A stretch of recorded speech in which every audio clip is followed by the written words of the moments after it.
Oui, bonjour à tous. Donc, je vais vous présenter les résultats cliniques de l'implant intraoculaire modulation de la sphéricité Zoé. Donc, le but, c'était d'abord de s'assurer que cet implant correspond bien au cahier des charges de la nouvelle classification de l'ECRS, c'est-à-dire un implant monofocal plus, avec une extension de la profondeur de champ d'au moins 1,2 dioptrie au-dessus de 0,2 logmar, que ces implants ne dégradent pas plus la vision de loin, enfin, ne dégradent pas la vision de loin par rapport à un implant monofocal, et qui présente un intérêt particulier pour la correction, l'utilisation en monovision. C'est une étude qui porte sur une centaine d'yeux, donc 49 patients opérés en bilatéral, avec une évaluation de l'acuité visuelle de loin en vision intermédiaire et de près à 33 cm. J'insiste sur le 33 cm, ça sous-évalue un peu nos résultats par rapport à ce qui est publié dans la littérature. En général, mesure à 40 cm. Il y a une courbe de défocalisation qui a été réalisée. Et donc les résultats sont intéressants. D'abord, premièrement, sur la plage d'extension, on rentre bien dans la définition de la classification de l'ECRS avec une plage de 1,22 dioptrie au-dessus de 0,2 logmar du côté négatif. Les résultats comparables avec une étude publiée dans le JCRS en 2023. La précision réfractive est excellente avec 87% des patients qui sont à plus ou moins 0,50 dioptrie de la cible. Quand on regarde les acuités visuelles, donc monoculaires des yeux corrigés en vision de loin, on a également d'excellents résultats, donc avec 80% des patients qui ont plus de 0,1 logmar sans correction et pas de perte de meilleure acuité visuelle corrigée, ce qui témoigne bien de la bonne qualité visuelle de loin.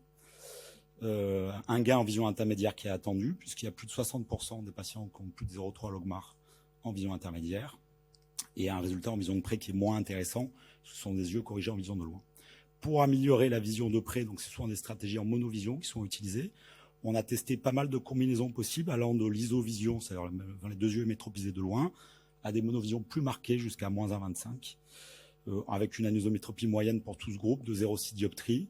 On obtient d'excellentes visions de loin, avec 80% des patients au-dessus de 0,1 logmar, une bonne acuité visuelle en vision intermédiaire, et un gain de vision de près qui est intéressant, puisque 50% des patients ont plus de 0,4 logmar à 33 cm.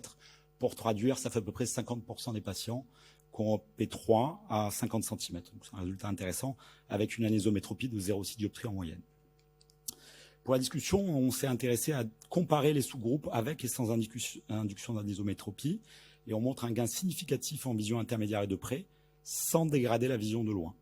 Par exemple, quand on compare le groupe avec 0 anisométropie, c'est-à-dire les deux yeux de loin, et un groupe avec une anisométropie supérieure ou égale à 0,9 dioptrie, on a pas de différence significative sur la vision de loin, mais un gain significatif en vision intermédiaire et de près.